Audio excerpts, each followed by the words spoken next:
আলিপুরের অন্যতম একজন ব্যক্তিত্ব ব্যক্তি, জন পত্রিকার অন্যতম প্রতিষ্ঠাতা সদস্য এবং যার পরিচালনায় এই সতীশ চন্দ্র মুখোপাধ্যায়ের একটি রক্ষার্থে যার আজকে মূর্তি উন্মোচন হবে এবং যার মূর্তি উন্মোচনে ইতিমধ্যেই দেখতে পাচ্ছেন উপস্থিত রয়েছেন রাজ্যের অন্যতম রাজারাম মান্না, হরিদ্বার বিধানসভার মাননীয় বিধায়িকা করবী মান্না এবং উপস্থিত রয়েছে আরামবাগের সম্মানীয় সাংসদ উপস্থিত একাধিক মানুষ কিন্তু এই মিছিলে সামিল হচ্ছেন। এবং মিছিলের তারা কিন্তু আদিবাসী মহিলারা চলেছেন, এক চলেছে, তারা কেউ কেউ হাড়ি মাথায় নিয়ে এবং একাধিক মানুষ তারা ইতিমধ্যেই আমাদের সঙ্গে রয়েছেন। কেমন লাগছে আজকে আজকে এই যে এত ভালো লাগছে, এমন একটা মহান মানুষের জন্মতিথি আমরা পালন করছি এবং এই সময় প্রত্যন্ত গ্রামে উনি জন্মগ্রহণ করেছিলেন আচার্য সতীশ চন্দ্র মুখোপাধ্যায়। তারই আজকে জন্মদিন উপলক্ষে বন্যাঢ্য শোভাযাত্রা উৎসবের ঢল নেমেছে। একদম একদম উনি এমন একটা মানুষ ছিলেন, ভারত বিখ্যাত মানুষ একজন। এই প্রত্যন্তর গ্রামে বন্ধুদের মতো গ্রামে তিনি জন্মগ্রহণ করেছিলেন।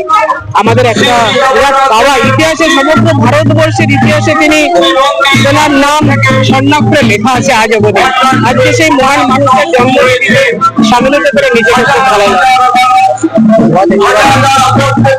নিয়ন্ত্রণ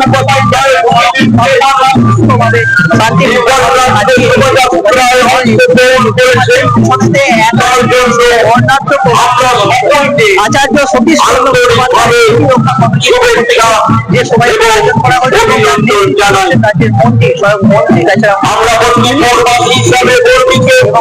আমরা চেষ্টা করবো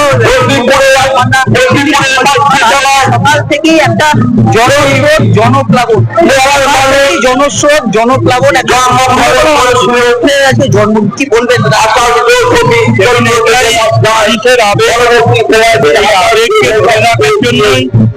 সাধারণ মানুষ সকলেই রাস্তার গায়ে দাঁড়িয়ে এবং এই শোভাযাত্রায় অংশগ্রহণ দেখতে পাচ্ছেন স্কুল কলেজের ছাত্রছাত্রী থেকে আরম্ভ করে একাধিক মানুষ একদম মানে বলে দেবে একটা অন্যরকম উৎসবের পরিবেশ করেছে। এটা জানেন যে আচার্য সতীশ চন্দ্র মুখোপাধ্যায় তিনি যে বড় মাপের মানুষ, সেই বড় মাপের মানুষ এখানে জন্মেছিলেন এবং নতুন প্রজন্মের ছেলেমেয়েরা তাকে দেখেনি, তার লেখা পড়েছে। আজকে সেই আবেগেই তারা নিজেদের ধরে রাখতে পারেনি, যার ফলে এই শোভাযাত্রায় রাস্তায় দাঁড়িয়ে প্রচুর মানুষ রাস্তায় দাঁড়িয়ে এই অনুষ্ঠানটাকে তারা সাফল্য মণ্ডিত করার জন্য দেখতে পাচ্ছি। আজকে এই যে উৎসব, এই যে একটা অনুষ্ঠান, এটাকে ঘিরে আজকে আজকে সাংসদ থেকে আরম্ভ করে একাধিক প্রশাসনিক ব্যক্তিরাও কি আজ উপস্থিত থাকবে?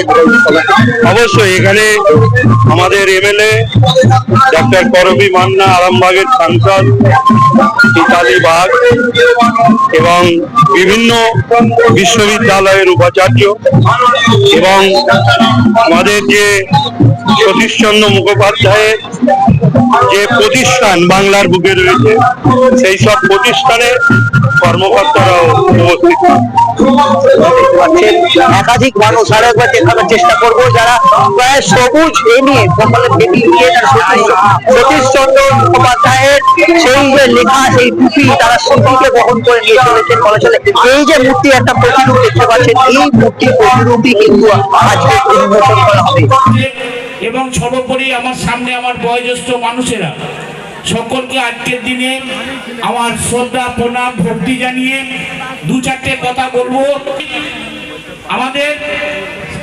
আমাদের সমাজে সেই সমস্ত বিশিষ্ট ব্যক্তিরা ছিল যারা আমাদেরকে আলোর দিশা দেখিয়েছে, এগিয়ে যাওয়ার প্রেরণা জুগিয়েছে।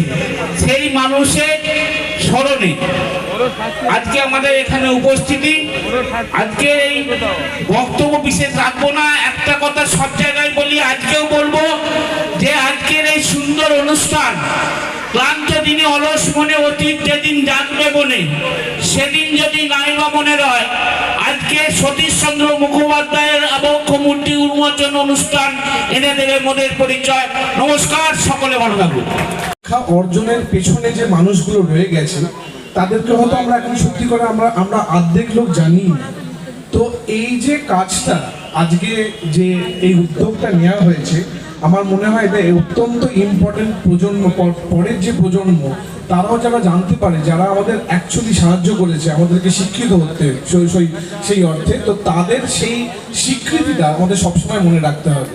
সুতরাং ইতিহাস শুধুমাত্র পাতায় থাকলে হবে না, ইতিহাসকে সামনে নিয়ে আসতে হবে, এবং সেই কাজটা আজকে করেছে আমাদের মাননীয় বিধায়ক, মাননীয় বিধায়িকা আমাদের করবতী, এবং তার জন্য আমি আন্তরিকভাবে ধন্যবাদ জানাতে চাই যে এরকম প্রোগ্রাম হয়েছে। এবং আগামী দিনেও যারা আমাদের এই সুরকার কিংবা যারা আমাদের এই সিস্টেমটাকে তৈরি করতে সাহায্য করেছে, আমাদেরকে সবাইকে মনে রাখতে হবে এবং তাদেরকে আমাদের শ্রদ্ধা জানাতে হবে। আচার্য সতীশচন্দ্র মুখোপাধ্যায়ের জন্মদিবস। আমি গর্বিত, আমি আনন্দিত, আমি আপ্লুত। আজকে এই গ্রামে, প্রত্যন্তর গ্রাম থেকে ইতিহাসের পাতায় জায়গা করে নিয়েছেন। আর কিছুক্ষণের মধ্যেই তেনার মূর্তি আবক্ষ উন্মোচন হবে। মঞ্চে উপস্থিত আছেন সবগুলোর পুরনো পাতাগুলোতে আমরা আবার ফিরে গেছি। ভাবুন তো, এবার চিন্তা করুন তো, এই সতীশচন্দ্র মুখোপাধ্যায়, যার নাম শুধু বাংলা জুড়ে নয়, সারা ভারতবর্ষের বুকে আজও প্রথিত আছে সতীশচন্দ্র মুখোপাধ্যায়ের ডন সোসাইটি, ডন পত্রিকার নামে, যিনি বিখ্যাত, এবং লেখাপড়াকে, এডুকেশনকে নতুন আঙ্গিকে চালনা করবার যিনি কর্ণধার ছিলেন এই সতীশচন্দ্র মুখোপাধ্যায় আচার্য। তাই বলি যে ভাবুন একবার, যদি আমরা পিছনের দিকে ফিরে যাই, যে এত গ্রাম, তখন আরও গ্রাম ছিল, এই গ্রামে জন্মগ্রহণ করেছেন এবং এখান থেকেই তিনি শিক্ষা লাভ করেছেন এবং এখান থেকেই তিনি চালনা করেছেন এত বড় সোসাইটি। আন্দোলনে ওতপ্রোতভাবে যুক্ত ছিলেন। বক্তব্য দিনের দিন আচার্য সতীশচন্দ্র মুখোপাধ্যায়ের শুভ জন্মদিন, আজ 5ই জুন। এই বন্দিপুরে তার জন্ম। আজকের এই আমরা তার আবক্ষ মূর্তি উন্মোচনের অপেক্ষায় আছি। মঞ্চে উপস্থিত আছেন আজ। আমি মনে করি এটা আমাদের কাছে একটা পুণ্যভূমি। আমরা অনেক মহাপুরুষ আমরা জানি, রবীন্দ্রনাথ বলুন, বিদ্যাসাগর বলুন, অনেক পেয়েছি, তার মধ্যে সতীশচন্দ্র হুগলি জেলার আমার গর্বের জায়গা। তাই আমি ধন্য মনে করছি আজকের এই পুণ্যভূমিতে এসে এই মাটিকে প্রণাম করার সুযোগ পেয়েছি। আবক্ষ মূর্তির উদ্বোধন হবে, উন্মোচন হবে। এখানে উপস্থিত আছেন আমাদের মাননীয় মন্ত্রী, আমাদের সকলের গর্ব। মঞ্চে অনেকজন উপবিষ্ট আছেন, আমাদের এমপি ম্যাডাম আছেন, আমাদের এমএলএ আছেন, গ্রিন ইউনিভার্সিটি অনেকজন আধিকারিকরা আছেন এবং আপনারা এসছেন এখানে। তো আমি বেশি কিছু বলবো না, এটাই বলবো কি যে ডন সোসাইটি যেটা আছে আমাদের ইন্ডিয়াতে, স্বদেশি মুভমেন্ট, ওই সময়টা স্বদেশি মুভমেন্ট চালু করার জন্য এটা খুবই একটা ইম্পর্টেন্ট রোল প্লে করেছিল। এবং এডুকেশন, আমাদের ইন্ডিয়ার এডুকেশন সিস্টেমে যে এনসিই যেটা আছে, ওটার মধ্যে ডন সোসাইটি এবং সতীশচন্দ্র মুখোপাধ্যায়ের যে রোলটা আছে, ওটা এতই ইম্পর্টেন্ট ছিল, যেটা খুব কম লোকের জানা আছে আর কি। তো আমি এটাই চাইবো কি ওনার ব্যাপারে, এবং এই যে ডন সোসাইটি, ওদের পত্রিকা কিন্তু বেরোয়, প্রতি মান্থলি পত্রিকা বেরোয়। আমি জানি না এখন কি উইকলি করেছে বা মান্থলি আছে বোধহয় ওদের পত্রিকা। তো এই পত্রিকাতে কিন্তু এখনো চলছে, 1902 থেকে কিন্তু চালু হয়েছিল। তো আমি এটাই বলবো কি ওনাদেরকে আমার অনেক অনেক অভিনন্দন। আমি চাইবো কি ওনারা যে কাজটা করছে ওটা যদি ওনারা চালিয়ে রাখুন। Thank you. অবদান শেষ করা যায় না। যাই হোক, তিনি 19 শতাব্দীর শেষ দিকে ডন সোসাইটি প্রতিষ্ঠা করেছেন এবং তার থেকে ডন পত্রিকা প্রকাশ করেন, যার মাধ্যমে জাতীয়তাবাদের প্রথম ভারতবর্ষের মাটিতে উন্মেষ ঘটে। জাতীয়তাবাদী ভাবনা চিন্তা প্রথম ওর হাত ধরেই আমরা শিখি। এবং তারপরে যখন 1905 সালে বঙ্গভঙ্গের পরে তার বিরুদ্ধে আন্দোলন তৈরি হয়, জাতীয় শিক্ষা আন্দোলন গড়ে ওঠে 1906 সালে বঙ্গীয় জাতীয় শিক্ষা পরিষদ, ন্যাশনাল কাউন্সিল অফ এডুকেশন, যার বর্তমান সম্পাদক অধ্যাপক অসিত মিত্র আমার পাশেই আছেন, আপনারা দেখতে পাচ্ছেন, উনিও এসেছেন। এই গড়ে ওঠে, সেই গড়ে ওঠার সময়টায় তার পিছনে ওনার বিরাট অবদান ছিল। একেবারে প্রথম যে ন্যাশনাল কলেজ হয় তার সেক্রেটারি এবং তার প্রিন্সিপাল এবং সুপারিনটেন্ডেন্ট, অর্থাৎ শিক্ষা একাডেমিক এবং অ্যাডমিনিস্ট্রেটিভ হেড, সামগ্রিকভাবে দেখাশোনার জন্য এই দুজন ছিলেন শ্রী অরবিন্দ ঘোষ, পরবর্তীতে ঋষি অরবিন্দ এবং সতীশচন্দ্র মুখোপাধ্যায়, এবং তার সঙ্গে তখন রবীন্দ্রনাথ ঠাকুর, প্রফুল্লচন্দ্র রায়, আরও বাংলার প্রায় তৎকালীন সমস্ত মনীষীরাই ছিলেন। 1905 বা 6 সালে 1906 সালে 11ই মার্চ সালে জাতীয় শিক্ষা পরিষদ যাদবপুর বিশ্ববিদ্যালয়, একটু আগে আপনার মাননীয় মন্ত্রী সেই যাদবপুর বিশ্ববিদ্যালয়, কিন্তু তার থেকেই শেষ পর্যন্ত উদ্ভূত আরো পর্যন্ত মানে জাতীয় শিক্ষা পরিষদের মধ্যে দিয়ে। দেখুন, উনি প্রথম থেকে যে লেখাগুলো লিখছিলেন ডন পত্রিকাতে, সেগুলো সবই ছিল জাতীয়তাবাদের জন্য এবং ছাত্রদের এবং মানুষকে উদ্বুদ্ধ করেছিল লেখাগুলোর মধ্যে দিয়ে। তখন কিন্তু ছাত্র আন্দোলন শুরু হয়েছিল যে আমাদের শিক্ষা পদ্ধতি চেঞ্জ করতেই হবে, আমরা বাংলা ভাষায় শিক্ষা দিতেই হবে, সেটা প্রথম উদ্দেশ্য ছিল। শুধু তাই না, ব্রিটিশ শিক্ষা কিন্তু আমাদের শেখাতো না, বিজ্ঞানটা ভালোভাবে শেখাতো না এবং টেকনিক্যাল এডুকেশন, কারিগরি শেখাতো না। ওনার উদ্দেশ্য ছিল লিটারেরি, সায়েন্টিফিক আর টেকনিক্যাল, এই তিনটে জিনিস যেন থাকে। সেই পরবর্তীকালে উনি তৈরি করেছে ন্যাশনাল কাউন্সিল, ন্যাশনাল কলেজ, যার প্রথম প্রিন্সিপাল ছিল ঋষি অরবিন্দ। যেই প্রতিষ্ঠান উনি শুরু করে তৈরি করে এমন তৈরি করে দিয়েছিলেন যে পরবর্তীকালে 1955-56 সালে এখন যাদবপুর বিশ্ববিদ্যালয় তৈরি হলো, তার থেকে কোনো অসুবিধা হয়নি। কারণ রাধাকৃষ্ণন এসে বললেন, এমন একটা কলেজ, ইঞ্জিনিয়ারিং কলেজ, এত ভালো কলেজ যেটা ভারতবর্ষে 1 নম্বর হতে পারে, এটা ইউনিভার্সিটি হওয়া উচিত। তখন ন্যাশনাল কাউন্সিল যা ছিল সমস্ত কিছু দিয়ে দেওয়া হলো যাদব বিশ্ববিদ্যালয়কে, শুধু সামান্যটুকু রেখে দিয়ে বাকিটা এখনও ন্যাশনাল কাউন্সিল ফাংশন করছে। আমাদের একটা ম্যানেজমেন্ট কলেজ আছে, একটা বাচ্চাদের স্কুল আছে, আরও অনেক কিছু আছে, কিন্তু উনি এই ব্যাপারটা তৈরি করে দিয়ে গেছিলেন। মানে ওটা প্রথম কি নামে প্রতিষ্ঠা হয়? ন্যাশনাল কাউন্সিল এডুকেশন বেঙ্গল, বঙ্গীয় জাতীয় শিক্ষা পরিষদ। আচ্ছা, ওটা কত সালে? 1906 সালে উনি প্রতিষ্ঠা করেন। প্রথম প্রিন্সিপাল ছিল ঋষি অরবিন্দ কলেজের, আর উনি ছিলেন সুপারিনটেন্ডেন্ট। আচ্ছা। পরবর্তীকালে উনি দুটোই সামলেছেন। অরবিন্দ যখন চলে গেলেন, আলিপুর বোম মামলার কেসে জড়িয়ে পড়লেন, আচ্ছা, তো অরবিন্দ চলে যেতে বাধ্য হলেন, তখন উনি দুটোই সামলেছেন অনেকদিন পর্যন্ত। ঋষি অরবিন্দ ছাড়াও রবীন্দ্রনাথ ছিলেন এবং আরও অনেক গুণী ব্যক্তি ওখানে ছিলেন, সবাই ছিলেন, তারা চালিয়েছেন ব্যাপারটাকে। এবং এই যে বাংলা ভাষা শিক্ষা, এই যে কলেজ তৈরি করা, তার অবদান অনেক অনেক। এবং তখন উনি লেখা চালিয়ে যাচ্ছে। 1913 সাল পর্যন্ত উনি ওই জন পত্রিকা বেরোচ্ছে, 16 বছর বেরিয়েছে। তারপরেও তিনি যে বললেন ভাইস চ্যান্সেলর সাহেব যে বেনারস চলে গেলেন, অন্যরকম জীবনযাপন করলেন, কিন্তু তা সত্ত্বেও উনি জড়িয়েছিলেন, জানতেন কি হচ্ছে না হচ্ছে। মানে উনি প্রতিষ্ঠাতা সম্পাদক ছিলেন ডন পত্রিকা? হ্যাঁ, নিশ্চয়ই উনি সম্পাদক ছিলেন। এবং ওখানকার যে প্রেসিডেন্ট ছিলেন, উনি ছিলেন কোনো একটা কলেজের প্রিন্সিপাল, অর্থাৎ বিদ্যাসাগর কলেজে বিদ্যাসাগর যে স্কুল তৈরি করেছিলেন তার সেই কলেজের প্রিন্সিপাল ছিলেন। আর পরবর্তীকালে ওটাই যাদবপুর বিশ্ববিদ্যালয়ে রূপান্তরিত। কত সাল নাগাদ? 1955-56 সালে তৈরি হয়, 55 সালে ওটা হস্তান্তর হয়, 56 সালে শুরু হয় কলেজ। আচ্ছা, প্রথম প্রিন্সিপাল হচ্ছে আমার ত্রিভুবন সেন, ভাইস চ্যান্সেলর পরবর্তীকালে। মানে স্বদেশী আন্দোলন থেকে আধ্যাত্মিক ভাবধারায় উদ্বুদ্ধ হয়ে ঋষি অরবিন্দ যেমন গেছিলেন, তিনিও তেমনি। হ্যাঁ, উনি তো চলে এসেছেন বড়োদা থেকে, ওনার ডাকে চলে এসেছেন, বড়োদা থেকে চলে এসেছেন। মানে ঋষি অরবিন্দ বড়োদায় পড়াচ্ছিলেন, বড়োদা কলেজে। ওখান থেকে স্বদেশী আন্দোলনে চলে এলেন, এসে আন্দোলন শুরু করলেন। আন্দোলনে ছিলেন, তখন প্রিন্সিপাল হয়নি, তখন কলেজ তৈরি হয়নি, আন্দোলনে উনিও ছিলেন। তারপর উনি প্রথম প্রিন্সিপাল অ্যাকসেপ্ট করলেন সামান্য মাইনেতে। উনি তো সমস্ত এডুকেশন তো বাইরে বিলেতে, উনি তো বাংলা পরে শিখেছেন না, আগে ইংরেজি বলতেন খালি। উনি তারপরে বাংলা শিখলেন উনি, তারপরে তো উনি সন্ন্যাসী হয়ে গেলেন। সতীশচন্দ্র মুখোপাধ্যায়ের প্রাথমিক শিক্ষা কি এই গ্রামে? উনি পড়েছেন সাউথ সুবার্ন স্কুলে, সাউথ সুবার্ন ব্রাঞ্চ, কলকাতা স্কুলে। উনি ম্যাট্রিক পাস করেছেন, মানে যেটা এন্ট্রেন্স বলে, বা সাউথ সুবার্ন স্কুল থেকে। প্রেসিডেন্সি থেকে বিএ পড়েন, তারপর MA পাস করেন কালকাটা ইউনিভার্সিটি থেকে।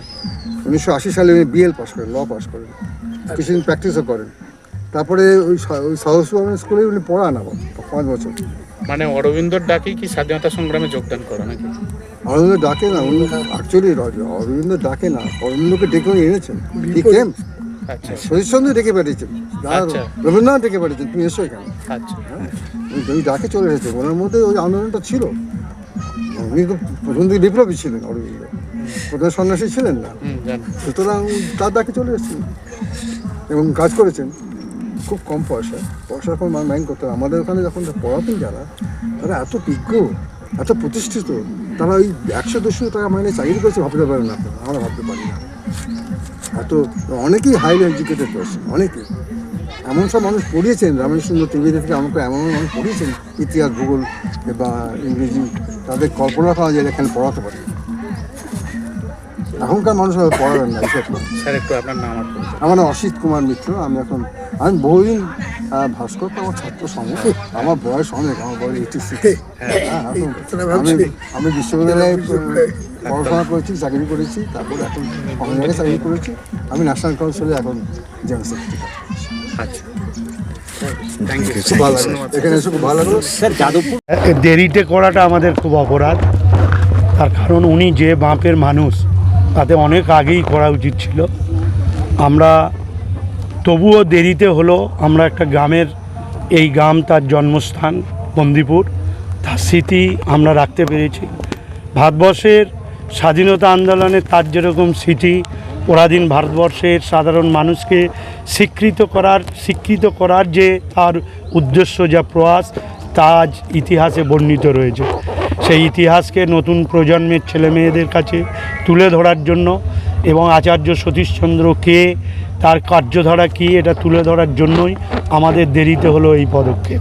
আমরা খুব গর্বিত যেখানে তার আবক্ষ মূর্তি উন্মোচন করতে পেরেছি তার এই জন্মভিটে, এবং আপনারা সকলেই দেখেছেন এখানে উপাচার্য সকলেই এসেছেন, রানী রাসমণি ইউনিভার্সিটি অমিয় পান্ডা মহাশয়, আমাদের অশোক দাশগুপ্তা মহাশয় রয়েছেন, আমাদের জাতীয় কাউন্সিলের বেঙ্গলের সেক্রেটারি, এবং আমাদের যাদবপুর ইউনিভার্সিটি, পূর্বাতন ইউনিভার্সিটির যে প্রতিষ্ঠাতা সেই সতীশচন্দ্র মুখোপাধ্যায়, যিনি যাদবপুর ইউনিভার্সিটির পূর্বাতন প্রতিষ্ঠাতা, সেই তার উপাচার্য ছিলেন ভাস্করবাবু, তিনিও এসেছেন।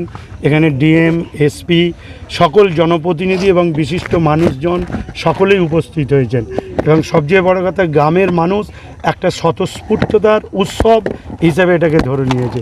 তাই মানুষের উৎসাহ উদ্দীপনার মধ্য দিয়ে আমরা আজকে তার জন্মদিনটাও পালন করলাম, এবং একটি মর্মন মূর্তি পাথরের উদ্বোধন করা হলো, উন্মোচন করা হলো।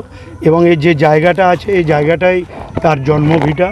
এখনও আমরা তার কিছু করার জন্য এখানে সংরক্ষিত করে রাখা রয়েছে।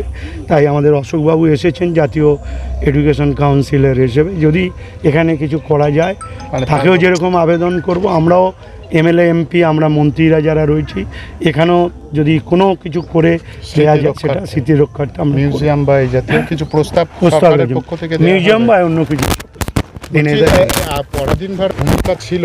এবং পরবর্তীকালে আমাদের প্রজন্ম যেভাবে অন্যান্য মহাপুরুষের নাম জেনেছেন, সেক্ষেত্রে কি কোনো জায়গাতে উপেক্ষিত ছিলেন? মানে নিশ্চয়ই উপেক্ষিত তো হয়েইছেন। আপনারা তো জানেন যে একটা সরকার ছিল ইতিহাসকেই মুক্তি দিতে চাইছিল, সেটা তো এখন আর হচ্ছে না।